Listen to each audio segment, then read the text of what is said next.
हम लोग फिर से प्रीलिम्स 2022 के लिए करंट अफेयर्स कंटिन्यू कर रहे हैं। ये सितंबर मंथ का पॉलिटी का करंट अफेयर्स और अक्टूबर मंथ का भी पॉलिटी का करंट अफेयर्स हम लोग इसी वाले वीडियो में कवर करेंगे। तो पहला टॉपिक था सोशल अकाउंटेबिलिटी, जो मेंस के लिए बहुत इंपॉर्टेंट है। और अगर आपको कुछ कुछ और आइडियाज़ लेनी है जो प्रीलिम्स के लिए प्रीलिम्स में आ सकता है बाय द वे, तो आप यहाँ से पहले वाले ये वाले को थोड़ा सा पढ़ सकते हो डिटेल में। सोशल अकाउंटेबिलिटी वैसे मेंस के लिए इम्पॉर्टेंट टॉपिक है। उसके बाद आते हैं पीपल्स प्लान कैंपेन। ये प्लान को यूनियन गवर्नमेंट ने लॉन्च करा हुआ है। इसी को सबकी योजना सबका विकास बोला जा रहा है। इसके अंतर्गत जो ग्राम सभा का जो डैशबोर्ड है, इस प्लान के अंतर्गत जो ग्राम सभा का जो डैशबोर्ड है उसको स्ट्रेंथन किया जाएगा, उसको वाइब्रेंट बनाया जाएगा। ठीक है, चलो इससे ये जो पीपीसी जो है ये इफेक्टिव स्ट्रैटेजी प्रोवाइड करेगा, जिससे कि जीपीडीपी जो होता है इसको आपको इंश्योर किया जाए कि ये इफेक्टिवली काम करे। ठीक है, अब चलो इसमें इंपॉर्टेंट चीज़ तो प्रीलिम्स ओरिएंटेड बता रहे हैं, पहले ही बता दिए। आप लोग से उम्मीद की जाती है कि आप लोग थोड़ा थोड़ा चीज़ आप लोग को पता होगा, जैसे क्या कि ग्राम पंचायत कौन से टीयर में आता है, 73rd अमेंडमेंट में क्या था, 74th अमेंडमेंट में क्या था, ये सब आपने पता होना चाहिए।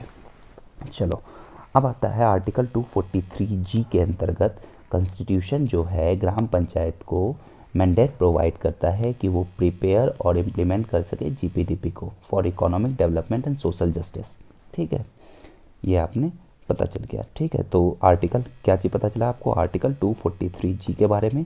और ये जो पीपीसी वाला जो प्लान था पंचायत वाला, ये क्या प्लान है ये भी आपको पता चला, पीपल्स प्लान कैंपेन के बारे में। चलो ठीक है, अब देखो important topic deputy speaker of Lok Sabha. आपको पता होगा कि स्पीकर और डेप्यूटी स्पीकर ऑफ लोकसभा या Rajya Sabha, Lok Sabha in the case Lok Sabha, मैंने क्यों बोला बताओ, क्योंकि राज्यसभा में स्पीकर होता है क्या, नहीं होता है, इसलिए मैंने उस समय मिस्टेक से बोल दिया। तो लोकसभा में जो स्पीकर और डेप्यूटी स्पीकर होते हैं इनको क्या बोला जाता है, प्रिसाइडिंग ऑफिसर बोला जाता है। अलग अलग टाइप, अगर स्पीकर प्रिसाइड कर रहा है तो उस समय हाउस का प्रिसाइडिंग ऑफिसर कौन होगा, तो स्पीकर होगा। लेकिन जब स्पीकर एब्सेंट है और डेप्यूटी स्पीकर प्रिसाइड कर रहे हैं तो उस समय प्रिसाइडिंग ऑफिसर कौन होगा, लोकसभा का, तो उस समय आपका डेप्यूटी स्पीकर होगा। लेकिन अगर इन जनरल देखो तो ऐसा बोला जा सकता है कि स्पीकर और डेप्यूटी स्पीकर को अपन लोग क्या बोल सकते हैं, presiding officers of the Lok Sabha. देखो आर्टिकल 94 बोलता है कि स्पीकर जो है रिजाइन किसको करेंगे, डेप्यूटी स्पीकर को करेंगे इन बाय राइटिंग। और उसके बाद आर्टिकल 93 बोलता है कि जैसे ही दो मेंबर को हाउस चूज़ कर लेता है स्पीकर एंड डेप्यूटी स्पीकर, उसके बाद so often as the office of speaker deputy becomes back, हाँ जैसे ही उसके बाद जब ये ऑफिस स्पीकर और डिप्टी स्पीकर का वैकेंट हो जाता है, ठीक है, तो हाउस फिर से चूज़ करे अनदर डेप्यूटी स्पीकर और डेप्यूटी स्पीकर को। समझ में आया? ठीक है, चलो ठीक है। उसके बाद देखो एक चीज़ और, क्वेश्चन कैसे बन सकता है कि यहाँ पे बोला जा सकता है कि स्पीकर को चूज़ करने के लिए डेप्यूटी स्पीकर को चूज़ करने के लिए विदिन 6 मंथ्स हाउस को जो है आपको डेप्यूटी स्पीकर चूज़ करना होगा। ये सही स्टेटमेंट है या गलत स्टेटमेंट है?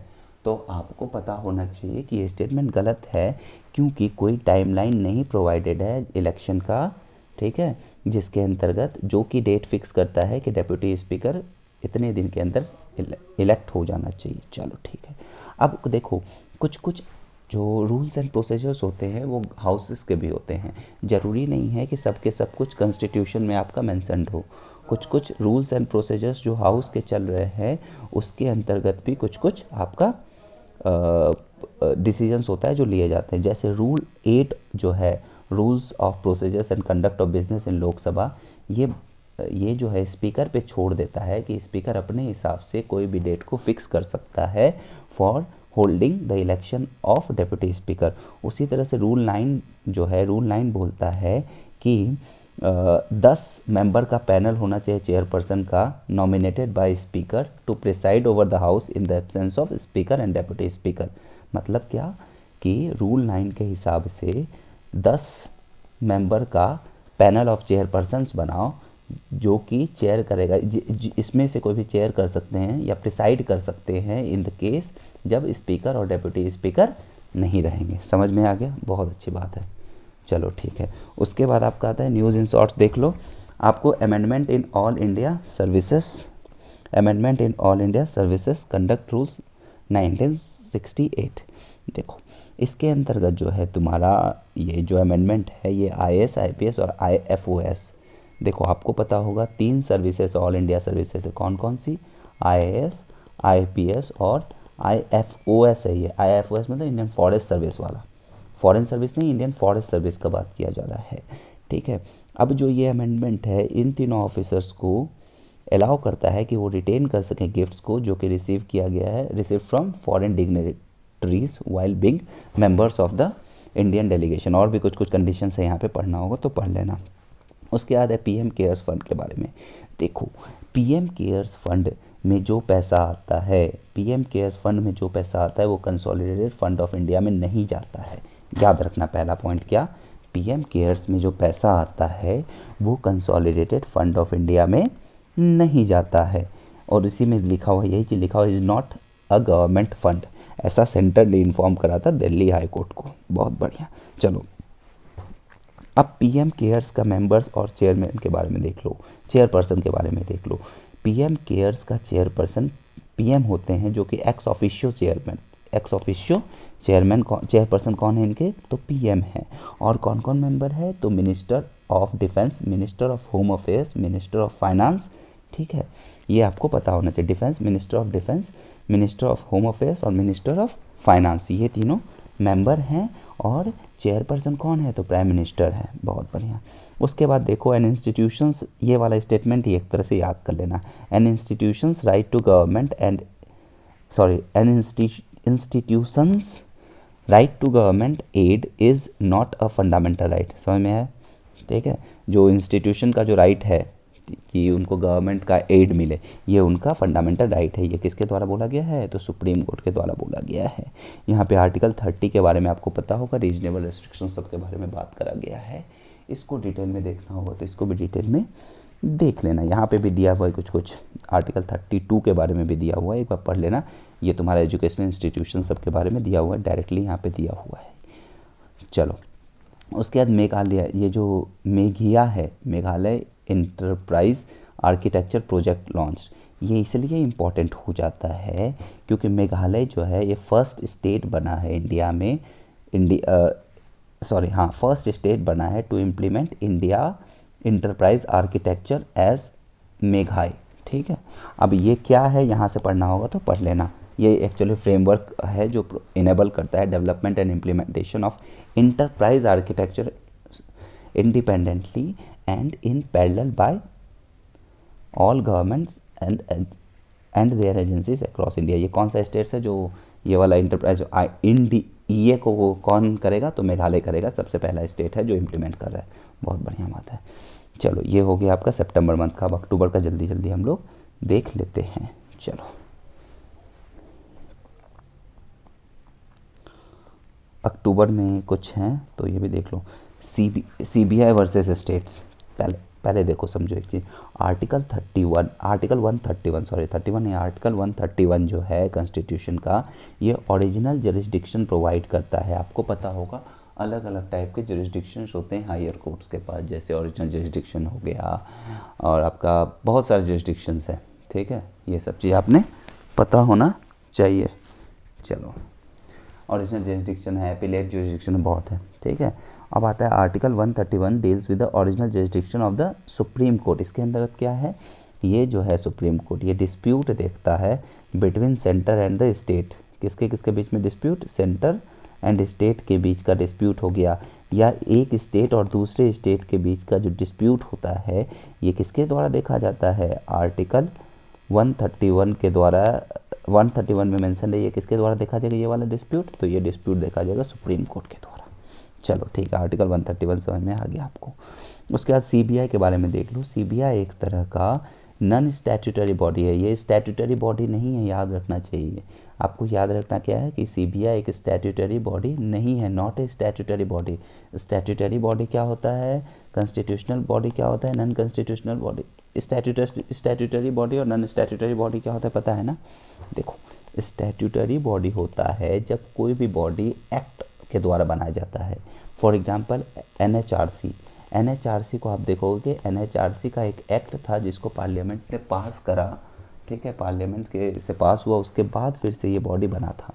तो यहाँ पे क्या हो गया, ये बॉडी एक स्टैट्यूटरी बॉडी हो गया बिकॉज ये एक्ट के द्वारा बना गया है। और नॉन स्टैट्यूटरी बॉडी क्या हो जाएगा, वैसा बॉडी जो एग्जीक्यूटिव एक्शन के द्वारा बनाया गया, एग्जीक्यूटिव एक्शन के द्वारा बनाया गया और उसके लिए कोई एक्ट पास नहीं करना पड़ा है, तो वो कौन सा बॉडी हो जाएगा, नॉन स्टैट्यूटरी। एग्जाम्पल क्या हो जाएगा, नीति आयोग, नीति आयोग, सीबीआई, ये सब नॉन स्टैट्यूटरी बॉडी है। चलो सीबीआई डायरेक्टर के बारे में देख लो। ये जो सीबीआई डायरेक्टर हैं ये अपॉइंटेड होते हैं on the recommendation of A committee comprising of PM, ठीक है, leader of opposition in Lok Sabha, chief justice of India और अ जज of supreme court nominated by him. यहाँ 3 चीज़ समझ में आ गई, कौन कौन था, एक थे पीएम, दूसरा है leader of opposition in Lok Sabha, in Lok Sabha, उसके बाद चीफ जस्टिस या कोई भी ऐसे जज जो कि जज, कोई भी ऐसे जज जो सुप्रीम कोर्ट के हैं और नॉमिनेट किनके द्वारा किया गया है, सीजीआई के द्वारा। तो ये 3 होंगे जो डायरेक्टर, सीबीआई के डायरेक्टर को आपको अपॉइंट करने के लिए जो मतलब कि जो रिकमेंड करते हैं, अपॉइंट करने के लिए कि ये बनेंगे सीबीआई के डायरेक्टर, इसके लिए अपॉइंट ये रिकमेंड करते हैं, ठीक है। ये कमेटी, जिस कमेटी के 3 मेंबर होते हैं, ये कमेटी अपॉइंट करती है। अब इन्वेस्टिगेशन प्रोसेस क्या है, देखो सेंट्रल गवर्नमेंट जो है सीबीआई को ऑथराइज कर सकती है कि कहीं पे भी जाके वो इन्वेस्टिगेट कर सकता है, किसी भी स्टेट में जाके इन्वेस्टिगेट कर सकता है। बट इसके लिए कंडीशन है। कंडीशन क्या है कि स्टेट को एसेंट देना होगा। अगर स्टेट ने एसेंट दे के रखा हुआ है, देखो 2 तरह का एसेंट होता है, चलो आगे आएगा, समझ में आ जाएगा, थोड़ा सा और आगे आएगा तो इधर क्लियर हो जाएगा, ठीक है। ये देखो जनरल कंसेंट के बारे में दिया हो तो यहाँ पे थोड़ा अच्छे समझ में आएगा। बस इतना समझ लो, सेंट्रल अगर चाहे तो सीबीआई को भेज सकती है स्टेट में इन्वेस्टिगेट करने के लिए, बट सब स्टेट में नहीं भेज सकती है, ठीक है, सब स्टेट में नहीं भेज सकती। ऐसा नहीं कि आप मन करके वेस्ट बंगाल में भेजने का, तो वेस्ट बंगाल में जाके सीबीआई को बोलो कि जाके इन्वेस्टिगेट कर दे। सेंटर ऐसा नहीं कर सकती है, सेंटर ऐसा नहीं कर सकती है, ठीक है। लेकिन जिस स्टेट ने जनरल कंसेंट दे दिया है, कि जनरल कंसेंट क्या होता है अभी बताते हैं, जनरल कंसेंट दे दिया है सीबीआई को कि वो आके प्रोब कर सकते हैं, वो आके इन्वेस्टिगेट कर सकते हैं, उस केस में सेंटर जिसको चाहेगी, जिस इस स्टेट में सेंटर चाहेगी तो सीबीआई को भेज सकती है और बोलेगी कि जाके आप उसमें इन्वेस्टिगेट कर सको, ठीक है। लेकिन ये जनरल कंसेंट ये तब होगा जब वो स्टेट ने जनरल कंसेंट दिया है तो। लेकिन सुप्रीम कोर्ट और हाई कोर्ट सीबीआई को ऑर्डर दे सकती है कि वो किसी भी स्टेट में, इन एनी स्टेट जाके वो इन्वेस्टिगेशन कर सकते हैं इररिस्पेक्टिव ऑफ जनरल कंसेंट। समझ में आ गया, बहुत बढ़िया। चलो अब देखो जनरल कंसेंट क्या होता है, जनरल कंसेंट और तुम्हारा कुछ केस स्पेसिफिक कंसेंट क्या होता है। देखो सीबीआई जो है, स्टेट जो है सीबीआई को 2 टाइप का कंसेंट दे सकती है। पहला है केस स्पेसिफिक कंसेंट, दूसरा है जनरल कंसेंट। देखो केस स्पेसिफिक कंसेंट में क्या होता है कि मान लो सीबीआई जाके स्टेट को बोलती है कि हमको ये वाले ऐसा वाला जो मान लो एबीसी एक केस है, इस केस के लिए हमको इन्वेस्टिगेशन करना है, तो स्टेट बोलेगी ठीक है भाई, आप सिर्फ और सिर्फ एबीसी वाले केस के लिए इन्वेस्टिगेशन करोगे। तो ये क्या हो गया, केस स्पेसिफिक इन्वेस्टिगेशन। और दूसरा इन्वेस्टिगेशन क्या होगा, जनरल कंसेंट, मतलब कि सीबीआई को किसी स्टेट ने कह दिया, जनरल कंसेंट दे दिया है कि आपको जो इन्वेस्टिगेशन जब करना है तब करो। तो इस केस में क्या होगा, बार बार जो है सीबीआई को स्टेट से परमिशन नहीं लेना होगा हर एक केसेस के लिए। समझ में आ रहा है, इसमें एक बार जनरल कंसेंट मिल गया है तो मिल गया है, मतलब कभी भी आके ये इन्वेस्टिगेट कर सकती है। तो ये आपका था जनरल कंसेंट और केस स्पेसिफिक और जनरल कंसेंट के बीच में डिफरेंस, ठीक है। आप थोड़ा बहुत पढ़ लोगे आप तो आपको आइडिया आ जाएगा कि मैंने क्या बताया। चलो पुलिस जो है ये 7 शेड्यूल जो कि लिस्ट 2 है, इसके अंदर पुलिस जो है स्टेट सब्जेक्ट में आता है, ये आपको पता होगा। पुलिस स्टेट सब्जेक्ट में आता है, लेकिन लेकिन लेकिन दिल्ली के केस में पुलिस स्टेट सब्जेक्ट में नहीं आता है, ये पता होना चाहिए। क्योंकि दिल्ली में 3 ऐसे स्टेट लिस्ट के चीज़ें हैं जो कि 3 ऐसी चीज़ है स्टेट लिस्ट की जो कि दिल्ली में दिल्ली के पास नहीं है, दिल्ली गवर्नमेंट के पास नहीं है। वो क्या है बताओ? लैंड, पब्लिक ऑर्डर और पुलिस। चलो एक्स्ट्रा टेरिटोरियल ऑपरेशन भी देख लो। CBI, the concept of CBI is more advanced involving specialized information technical knowledge with incorporating extra territorial operation. जो भी है एक्स्ट्रा टेरिटोरियल ऑपरेशन भी ये कर सकते हैं CBI। उसके बाद public procurement and project management, पढ़ना होगा तो एक बार अच्छे से पढ़ लेना, मेंस के लिए बहुत इंपॉर्टेंट है। चलो इंटरनल पार्टी डेमोक्रेसी, फिर से मेंस के लिए बहुत इंपॉर्टेंट है कि इसमें बच्चे बताया गया है कि पॉलिटिकल पार्टी के अंदर इंटरनल जो है तुम्हारा डेमोक्रेसी, इनर पार्टी डेमोक्रेसी होना जरूरी है। मान लो कि ये एक पार्टी है, ABC एक पार्टी है, तो इसके अंदर भी डेमोक्रेसी होना चाहिए। ठीक है, एक तो कंट्री में डेमोक्रेसी है, कंट्री में डेमोक्रेसी के साथ साथ एक पॉलिटिकल पार्टी है, उस पॉलिटिकल पार्टी के अंदर जो रूल्स एंड रेगुलेशंस है उसमें भी डेमोक्रेसी होना चाहिए, डेमोक्रेटिक वे में वो काम करना चाहिए। बहुत अच्छी बात है। एंटी डिफेक्शन लॉ, ये सुन लो, ये पढ़ लो अच्छे से। देखो 10th शेड्यूल जो है कॉन्स्टिट्यूशन ऑफ इंडिया का, ये बोलता है कि ये बताता है या ये इसमें ऐसा प्रोविज़न है जो दिखाता है डिस्क्वालिफिकेशन किसी भी मेंबर ऑफ पार्लियामेंट या स्टेट लेजिस्लेचर्स का on the ground of defection. मतलब कि किसी पार्टिकुलर ग्राउंड पे कोई भी अगर MP या MLA है तो उसको डिस्क्वालीफाई किया जा सकता है। ये सब देखो। अब क्या है कि किस टाइम पे डिस्क्वालीफाई किया जा सकता है, समझ में आ रहा है? A member of house belonging to any political party becomes disqualified for being a member of house if पहला क्या है, voluntarily gives up his membership. ये जो है पॉलिटिकल पार्टी में थे और बोलेंगे क्या, अपने मन से जब मन किया तब बोलेंगे कि अब ये इनका मेंबरशिप छोड़ना है। दूसरा, votes or abstains from voting in such house contrary to the direction issued by his political party. और उसके बाद भी है without obtaining prior permission of such party and such act has not been condoned by the party within 15 days. ये 15 दिन का ये सब कुछ है कंडीशन, एक बार आपको देखना होगा, देख लेना। मतलब बेसिकली देखो, एक जो एक्सेप्शन दिया हुआ है यहाँ पे कुछ 15 दिन वाला कुछ है, जो भी है देख लेना। लेकिन ये क्या था कि अगर मान लो पार्टी ने आपको वोट देने को बोला कि एक पार्टिकुलर एजेंडा है, पार्टिकुलर मोशन है, उस पर आप वोट दो, बट आप उस पर वोट नहीं देते हो, पहला कंडीशन, या एब्सटेन कर देते हो वोट देने में।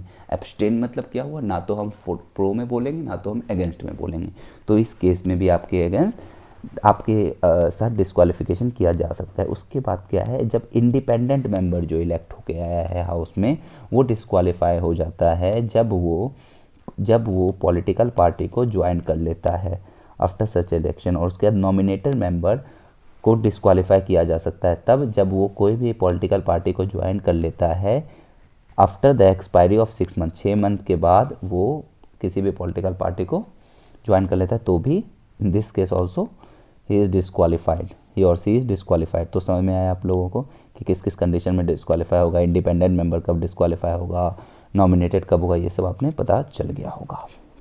बहुत फास्ट पढ़ा रहे हैं आई नो, बहुत सेलेक्टिव चीज़ें पढ़ा रहे हैं आई नो, बट क्या कर सकते हैं, टाइम बहुत कम है। उसके बाद कुछ एक्सेप्शंस भी है कि इस एक्सेप्शंस के केस में जो है पार्टी जो मेंबर हैं उसको डिस्क्वालीफाई नहीं करा जाएगा। जैसे कि अगर पार्टी को जो है दूसरे पार्टी में मर्ज कर दिया जाता है, सुनो, the law allows a party to merge, अगर एक पार्टी है दूसरे पार्टी में मर्ज हो जाती है, provided that at least 2/3 of its legislatures are in favour of mergers. एक पार्टी है दूसरे पार्टी में मर्ज हो जाती है, ठीक है, और ये मर्ज करने का क्या कंडीशन है कि ए वाले पार्टी का 2/3 लेजिस्लेचर को फेवर में होना चाहिए इस मर्जर के। अगर ये मर्जर हो जाता है इन दिस केस तो इनके जो मेंबर्स होंगे इनको डिस्क्वालीफाई नहीं करा जाएगा, पहला डिस्क्वालीफाई नहीं होने का। दूसरा क्या है, जब कोई भी मेंबर लोकसभा का स्पीकर बन जाता है या राज्यसभा का चेयरमैन बन जाता है, in this case also then he could resign, इस केस में ये जो है अपने पार्टी से रिज़ाइन कर सकते हैं, ठीक है, and rejoin the party once he demits the post, मतलब कि इन दिस केस ये तब भी डिस्क्वालीफाई नहीं होंगे अगर ये दोनों मेंबर पार्टी से रिजाइन कर देते हैं तो।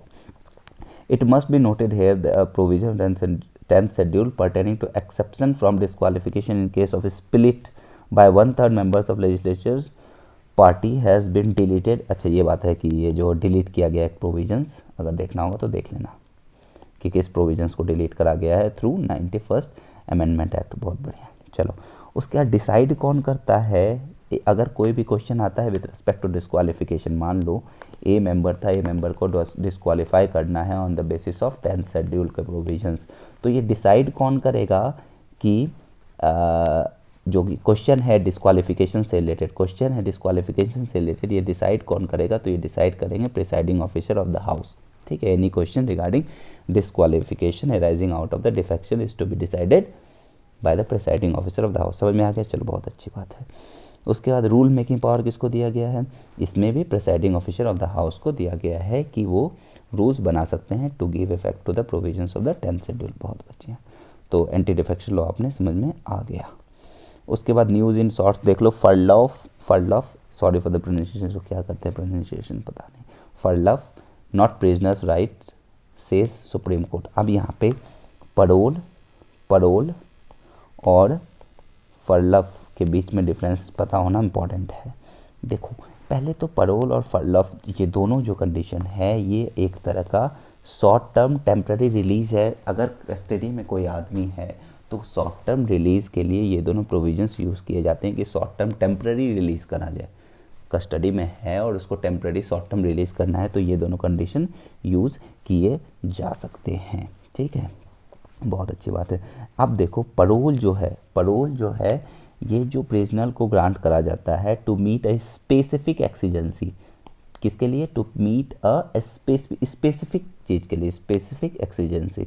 लेकिन फरलॉफ जो है ये ग्रांट करा जाता है विदाउट एनी रीजन, बिना के रीजन के फरलॉफ ग्रांट किया जा सकता है। Period of furlough granted to a prisoner is treated as remission of his sentence. Furlough जो है आपको जब ये ग्रांट करा गया तो ये क्या हो गया, रिमिशन ऑफ हिज सेंटेंस के रूप में ट्रीट किया जाता है। लेकिन परोल जो है, parole is a system of releasing a prisoner with suspension of a sentence of the sentence. उसके बाद देखो Supreme Court stated that although furlough can be claimed without a reason. यही चीज़ हो गया, फरलॉफ जो है आपका विदाउट किसी रीजन के जो है ये क्लेम किया जा सकता है। लेकिन प्रिजनर के पास does not have the absolute legal right to claim furlough. समझ में आ गया कि ये लीगल राइट उनका नहीं है, पता होना चाहिए। ठीक है, उसके बाद आप लोग देखो इधर कि prisoners convicted of multiple murders के लिए और under the anti terror UAPA जो है आपका अनलॉफुल एक्टिविटीज़ प्रिवेंशन एक्ट, अगर ये दोनों चीज़ मल्टीपल मर्डर्स हो गया या यूएपीए के अंदर एंटी टेरर वाला जो लॉ है इसके अंतर्गत अगर उनको कन्विक्ट करा गया है तो इस केस में परोल के लिए वो लोग एलिजिबल नहीं है, पता होगा। अच्छा, प्रिजनर्स एक्ट जो होता है हर एक स्टेट का of each state defines the rules under which parole is granted. तो किसमें, स्टेट का ये थोड़ा सा इसमें बात रहता है। ठीक है, चलो फिर सितंबर अक्टूबर का हो गया आपका पॉलिटी का करंट अफेयर्स। Thank you.